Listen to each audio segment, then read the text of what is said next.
yang mengintai peluang untuk sambung belajar di luar negara atas sebab-sebab tertentu. Antaranya dapat melihat negara orang, mempelajari budaya baru dan sebagainya. Ya, dan juga kalau kita lihat ya, adakah pelaburan belajar di luar negara ini boleh dikatakan berbaloi sama ada kepada pelajar, ibu bapa dan negara di masa hadapan, lebih lagi kalau kita lihat ketika kos sara hidup dalam keadaan ini ataupun semakin meningkat ya beberapa tahun kebelakangan ini. Dan sebenarnya topik menarik ini kita akan kupas dan juga kita akan bincangkan dengan mendalam sekali bersama dengan dua tetamu yang kita bawakan ke studio pada pagi ini, iaitu Encik Riza Amir merupakan pengarah urusan Abroad Assist dan juga Muhammad Azali Harun merupakan pengasas dan juga pengarah urusan Islamic Medit sedang berehat bersama dengan kita untuk kita membincangkan mengenai kedua perkara ini ataupun perkara ini. Selamat datang kami ucapkan kepada kedua tetamu kita. Mungkin kita nak teruskan kepada Encik Riza terlebih dahulu, Fahmi. Ya, dan Encik Riza, mungkin bila kita bercakap tentang peluang belajar di luar negara ini, mungkin boleh kongsikan data terkini ataupun peratusan bilangan mereka yang memohon untuk belajar di luar negara menggunakan khidmat Abroad Assist dan khususnya ketika ekonomi negara dalam keadaan yang mencabar sekarang ni. Faham. Kita nampak kan ekonomi dekat Malaysia sekarang kan termasuk kos sara hidup dah meningkat kan. So kita nampak kenaikan pelajar pada tahun ini. Tahun-tahun sebelumnya kita lalu dapat dalam 1,500 1,800 setahun, tapi pada tahun ini kita dah cecah lebih dari 3,000 kepada pelajar yang apply lah untuk nak sambung belajar especially ke Germany. Itu pun disebabkan ramai yang dah tahu ataupun ramai yang masih tak tahu sebenarnya pendidikan di Germany adalah pendidikan percuma. Maksudnya kita cuma kena tanggung kos sara hidup, tapi dari aspek pendidikan pelajar tak perlu tanggung. So mungkin disebabkan itu ramai pelajar pada tahun ini cari peluang untuk sambung belajar kepada tempat-tempat yang lebih affordable lah boleh dikatakan. Ada jurusan khusus ke yang paling popular dalam kalangan pelajar? Dulu selalunya kalau orang dengar pasal Germany ni orang akan pergi kepada engineering. Tapi sekarang ni dah macam-macam. So boleh masuk ke daripada business, boleh masuk engineering, boleh masuk dari segi kalau nak masuk pure science ataupun sport science. Dan yang ramai tak tahu sebenarnya yang betul-betul menarik adalah saya duduk di Germany 8 tahun. So tahun lepas baru saya pulang ke Malaysia. Dan saya banding kos sara hidup di Malaysia dan kos sara hidup di Germany. Sebenarnya kos sara hidup keseluruhan di Germany jauh lebih murah berbanding dengan kos sara hidup di Malaysia. Dan purata anggaran untuk pelajar untuk 1 tahun hanya perlu RM52,000 untuk tampung kos sara hidup dan pendidikan dah percuma kan. So, kita ni lambat dapat pendedahan, patutnya saya pun nak pergi ke sana tu. Tapi kalau Encik Azali kita lihat ya, salah satu matlamat positif lah boleh dikatakan belajar di luar negara ini ialah apabila pelajar itu dapat membawa pulang dari sudut nilai-nilai yang baik di sana dan juga boleh juga diamalkan sebenarnya di negara ini. Bagaimana sebenarnya Islamic Medit itu sendiri? Pertama menerap dan juga kedua adalah menyampaikan perkara ini kepada para pelajar. Seterusnya dapat memastikan ya, pelaburan belajar di luar negara ini satu pelaburan yang bukan kita katakan sebagai sia-sia saja. Okey, bismillahirrahmanirrahim. Assalamualaikum warahmatullahi wabarakatuh dan salam sejahtera. Okey. Kaedah atau cara Islamic Medit menyampaikan atau cara menerapkan nilai murni di sana, pertamanya apabila kita menerima permohonan pelajar tu kali pertama sekali. Bila tibanya permohonan pelajar kali pertama tu, kita akan hubungi pelajar dan parent tu. Kita nak buat preliminary assessment. Pertama nak tengok dia minat tak minat. Lepas tu kita akan terus beritahu bahawa kalau you pergi ke sana, you akan menghadapi keadaan yang berbeza dari di Malaysia lah. Di mana you kena menjati diri yang tinggi. Kerana dari sana you akan menghadapi cuaca yang berbeza. Winter seperti contohnya dekat di Russia -30. Kemudian keadaan makanan Malaysia. You jangan expect macam di Malaysia. You pergi kedai mamak ada mi dan sebagainya. Di sana kerajaan makanan Malaysia boleh kata tak ada ya. Dua. Dan ketiganya dekat sana pelajar-pelajar itu sendiri mesti boleh berdikari. Bermakna kalau contohnya pelajar lelaki, contoh anak orang senang, tanya boleh masak, tak boleh, cuma boleh masak telur. Tetapi apabila mereka pergi sana 6 tahun dan menghadapi keadaan hidup di sana, mereka boleh balik masak kari, boleh rendang, macam-macam boleh kan. Macam-macam boleh. Kemudian yang paling penting sekali saya tekan pada pelajar nak pergi sana bahawa attendance is compulsory. Kita tak nak macam setengah negara, saya tak sebut manalah. Pergi pelajar kuliah dah mula 3 bulan masih di Malaysia. Jadi sana attendance compulsory dan you kena jaga nama baik Malaysia. You are duta kecil Malaysia di sana. That's very important kan. Jadi itulah perkara itu saya terapkan pelajar itu apabila jumpa. Sebulan sebelum berangkat, kami akan adakan pre-departure talk. Ingatkan pelajar lagi masa itu dengan kehadiran pelajar senior dari persatuan pelajar di sana. Sama ada secara hadir fizikal atau selalu melalui Google Meet what not. Itu cara dia. Lepas tu peringkat ketiga apa kami buat? Saya akan terbang sekali dengan pelajar ni. Physically saya akan terbang bawa pelajar ke Russia, duduk sana seminggu atau lebih. Bawa pergi pendaftaran, tunjuk di mana kedai, tunjuk ini buat ini, mana boleh buat, tak boleh buat, tak boleh buat, yang do and don't kita beritahu. Tu. Dan akhir sekali apabila kita balik Malaysia, ramai setengah pihak kadang balik Malaysia dia ingat kita macam mak bapak lepas tangan. No. Kami daripada Malaysia saya akan monitor. Saya bin dan ex police officer, saya ada pasal spy sana. I don't mind telling you spy mana. Apa pergerakan pelajar junior tu ada orang beritahu. Saya sama ada saya contact dia orang, saya akan gunakan kontak saya pelajar sini untuk tanya macam mana keadaan. Jadi from time to time kita buat macam itulah. Itulah. Jadi saya rasa bakal-bakal pelajar ni agak seram jugalah dengan kena buat itu. Kena pasal spy. Tapi sebenarnya untuk kebaikan sebenarnya. Untuk monitor pergerakan mereka supaya tidak mencemarkan nama negara kita. Berbeza daripada kat Jerman, dia orang banyak free, kat sana dia orang berbayar. Jadi investment tu pelaburan mereka mesti berbaloi lah. Betul. Kan?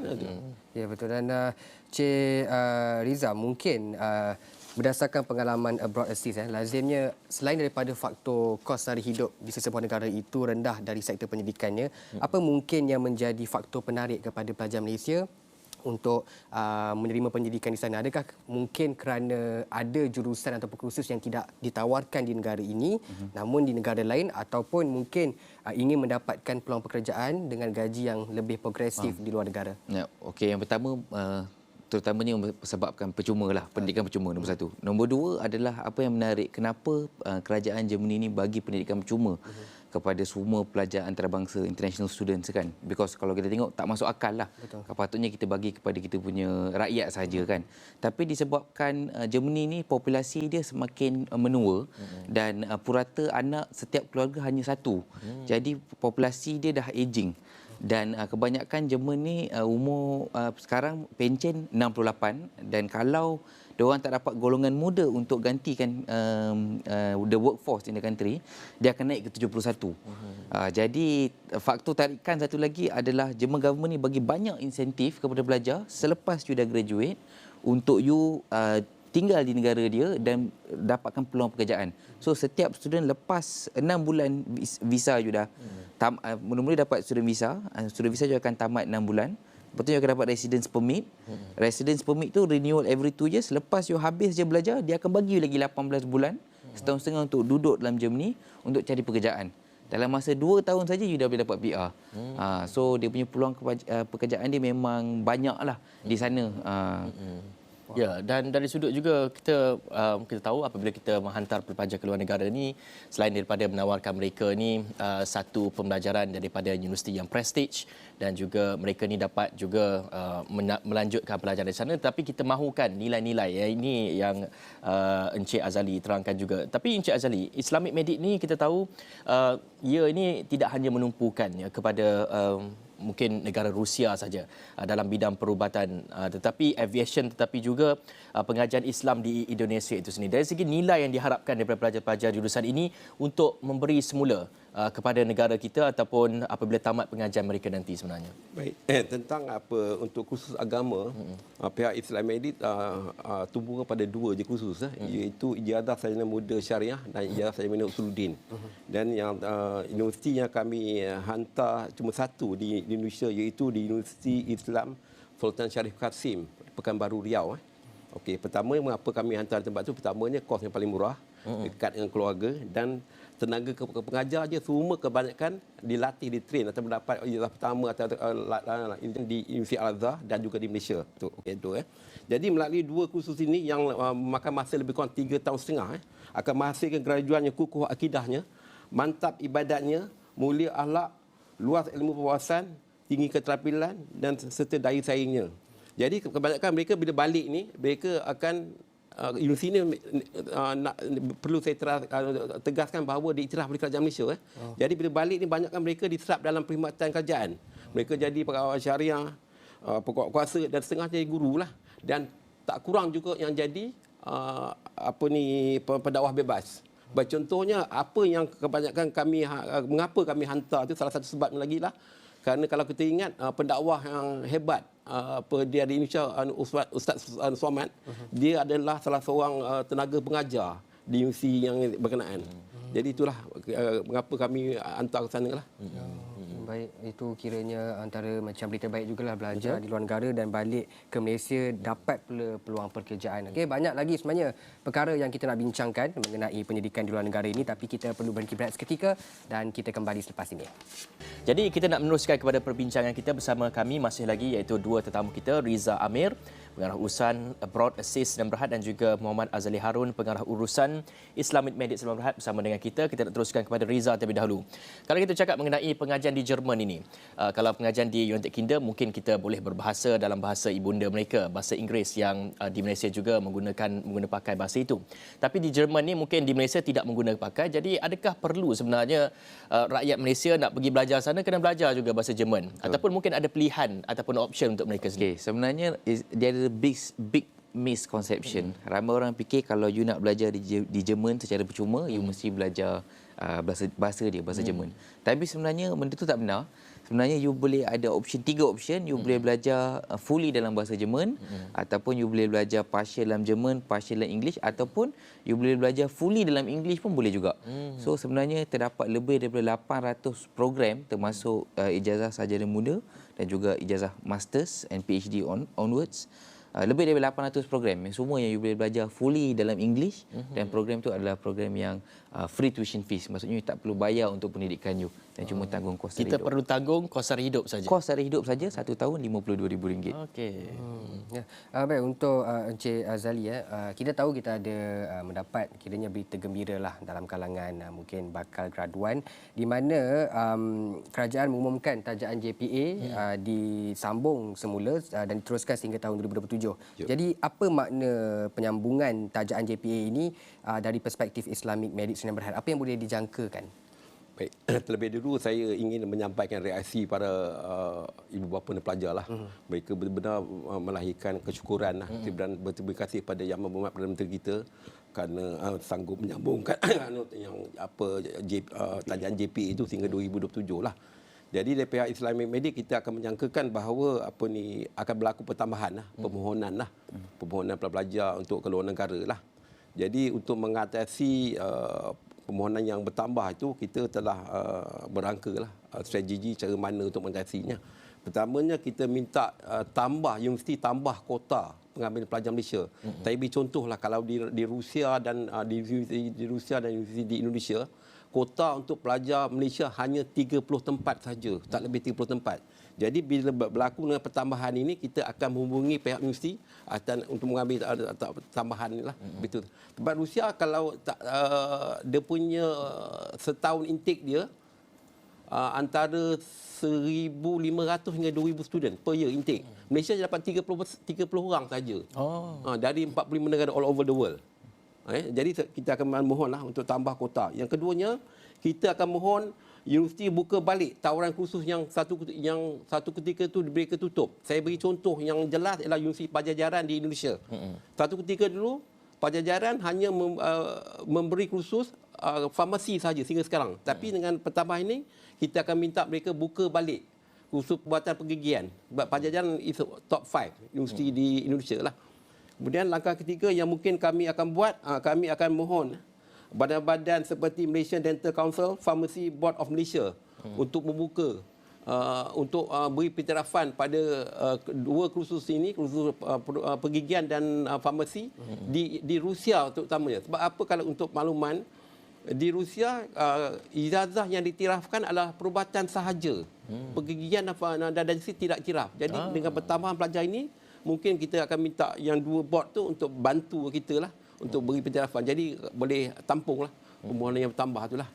Macam Cik Azali katakan tadi, satu kos telah pun ditutup, tidakkah kos itu sebenarnya mereka telah membuat kajian, mungkin tidak lagi diperlukan, atau bagaimana sebenarnya kalau kita nak menghidupkan ataupun menawarkan kembali? Dia macam ini.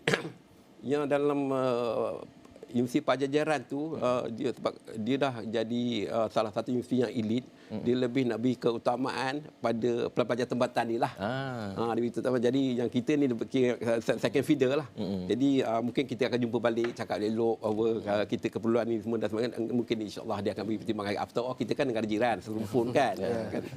Dan Encik Azali, saya terpanggil untuk tanya satu soalan berkenaan dengan JPA. Dalam keadaan mungkin kos tarikh hidup yang sedikit tinggi dan terkesan dalam beberapa negara di seluruh dunia ini, dengan kenaikan allowance JPA ini seperti yang diumumkan oleh Perdana Menteri sebelum ini, reaksinya bagaimana? Adakah itu satu berita yang cukup positif ataupun melihat kepada sasaran negara ni kos pendidikan ini percuma? Betul. Jadi dia tidak memerlukan sangat ataupun bagaimana?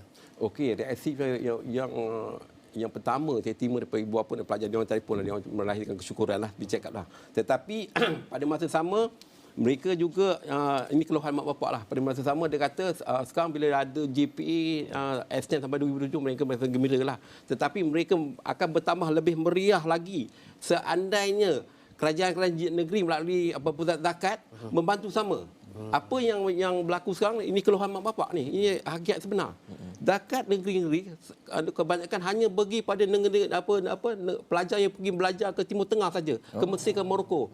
Yang lain tu pergi ke Russia pun dia orang kata tak boleh. Jadi kalau sebolehnya lah kalau pihak kerajaan negeri perluaskan lagi. Ya, meluaskan. Apa salahnya kita bantu orang Melayu kita belajar sana? Kesian orang Melayu kita kan. Jadi pada pihak Islamic Medik pula macam ini. Melihat keadaan itu, kita pun berusaha mencari macam mana nak bantu. Sebab kita semua kena bayar kan. Selain pada orang kata scholarship papa mama, keluarkan melalui akaun KWSP dan sebagainya, pihak kami telah menghubungi bank untuk membantu dari segi overseas study loan. Yang overseas study loan yang kami bagi tu bagusnya penjamin tak semestinya ibu bapa, boleh je girlfriend dan ataupun pak saudara dan sebagainya lah. Keduanya apabila tempoh masa belajar tu banyak faedah je. Kemudian bila habis belajar dia tempoh untuk membayar dia bagi dalam 15 hingga 20 tahun. Jadi rasa cara itu akan melegakan lagi pelajar kita lah, terutama orang Melayu kita lah. Dalam cakap nak membayar balik dan sebagainya, pastinya kita mengharapkan kepada graduan-graduan ni selepas saja mereka tamatkan pengajian dapat kerja. Macam Broadcast ni banyak tumpukan di Jerman ya.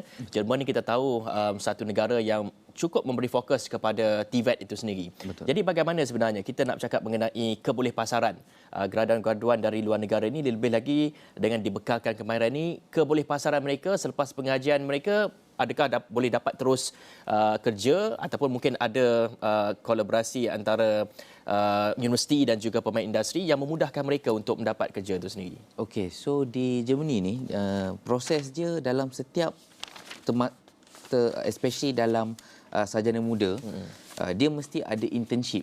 So maksudnya kita memang setiap student mesti dah akan buat internship dengan company-company Germany. So kalau di Germany ni kita tahu banyak company-company yang besar lah, yang dah mature, contohnya macam DHL, Adidas, Mercedes-Benz, BMW. So dalam masa student buat sarjana muda ni, diorang akan ada 2 internship semester yang diorang akan buat bersama dengan company ni, dan ini adalah usually period whereby company-company ni akan seek untuk future employment lah untuk those candidates that are good. And the good part is lepas diorang habis je graduate ni dengan masa 18 bulan extension visa yang government kasih, kalau dalam masa 3-4 bulan diorang ni tak dapat kerja,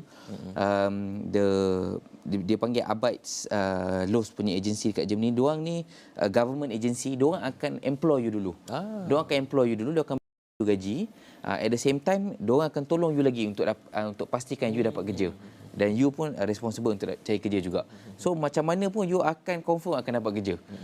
So because government Germany sebab dia dah keluarkan investment tu untuk international student untuk belajar secara percuma, so dia akan pastikan juga dia nak the retention rate in the country itu pun tinggi juga, supaya setiap pelajar yang belajar di Germany dapat kerja di Germany juga. Itu antara jaminan yang saya kira kalau dapat tawaran tu memang tak risaulah. Betul. Kalau belajar jauh-jauh dan kita ada jaminan untuk dapat pekerjaan. Okey, baik Encik Azali, mungkin ada pesanan kepada mereka yang ada impian untuk belajar ke luar negara, kerana rata-rata mungkin macam kawan-kawan saya pun kebanyakannya takut sebenarnya. Mungkin tak tahu proses dia bagaimana, kehidupan di sana, budaya dan sebagainya. Mungkin boleh beri pesanan kepada mereka, jangan takut ke macam mana, ataupun terus berminatlah untuk mencari pendidikan di luar negara. Baik, pihak Islam Medic telah beroperasi hampir 14 tahun lah. Lazimnya apabila saya berjumpa, ada kesempatan jumpa ibu bapa, pelajar dan sebagainya, mereka akan beritahu, pakcik, saya sebenarnya tahu pakcik yang ada peluang kini. Jadi sekarang saya berpeluang ni, saya ingin berpesan pada pelajar di luar sana yang punya impian, yang ingin maju ke diri, boleh menghubungi Islam Medic lah. After all, penerangan ataupun penjelasan yang kami bagi itu percuma, tak ada charge apa pun. Datang kita terang kan apa peluang dia. Terutamanya dalam 4 bidang, perubatan, pergian, farmasi, veterina dan juga beberapa jenis kejuruteraan. Kerana kelima janur per bidang ni, seperti tadi sahabat saya Cik Amir mengatakan bahawa pekerjaan yang tetap. Tetaplah, memang ada, sama lewat lambat je lah. Kecuali kalau pelajar tu tak minat nak bekerja, nak tidur rumah, tak boleh kita buat lah. Tapi setakat ini memang ada. Sebagai contoh, saya dalam tempoh 14-15 tahun menguruskan ini, lebih kurang 2,500 student saya dah uruskan lah. Jadi kesemuanya mereka bekerja, dapat kerja, dan ada setengah tu dah buka klinik sendiri, ada setengah tu jadi doktor pakar. Jadi bila dapat berjumpa mereka, kita pun terperanjat lah. Kita pakar, kita biasa sehari ke benda seperti itu. Dia orang dah pakai mesin dengan BM dah. Kata dia, hebat ni. Cik, okey. Memang okey lah. Okey. Jadi pesanan saya pada mereka, jangan segan sidu. Selagi ada impian dan ingin memajukan diri, boleh menghubungi Islam Medic. Kalau nak nombor telefon, pakcik boleh bagi. 012 244-9204. Kita boleh tak ada masalah. Anytime boleh jumpa. Okey, itu antara pendedahan dan juga antara sokongan diberikan oleh kedua syarikat ini, yang juga kita ucapkan terima kasih kepada Encik Riza Amir, pengarah urusan Abroad Assist, dan juga Encik Muhammad Azali Harun, pengarah urusan Islamic Medic Sdn Bhd, yang telah pun berkongsikan kepada kita sedikit sebanyak dari segi proses, bagaimana sebenarnya mereka dapat memudahkan cara dan sebagainya untuk melanjutkan pengajian di luar negara. Akhirnya dapat memberi jaminan pekerjaan kepada anda selepas tamat pengajian itu.